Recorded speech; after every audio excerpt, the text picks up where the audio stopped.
अनि यहाँ व्यवसायी साथीहरूले राष्ट्रिय आय आर्जनको लागि व्यवसाय प्रवर्धनको लागि गर्न खोजेको कुरालाई हामीले बबिलाल सर हात्तीको नजिक जाँदै हुनुहुन्छ।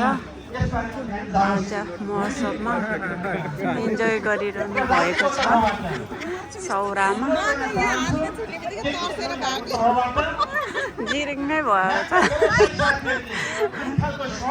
डरले चाहिँ लौना